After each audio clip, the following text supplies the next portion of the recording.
Penyanyi Rizky The Academy mengungkap rencana tes DNA yang akan ia lakukan untuk anaknya yang baru lahir.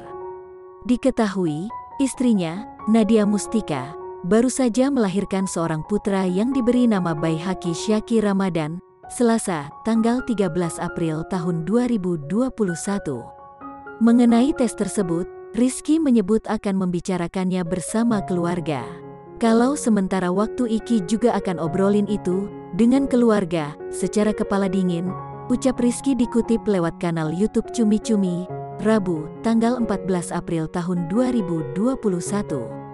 Iki enggak mau jalanin dengan emosi, yang penting sama-sama mau, sama-sama suka, insya Allah bismillah aja.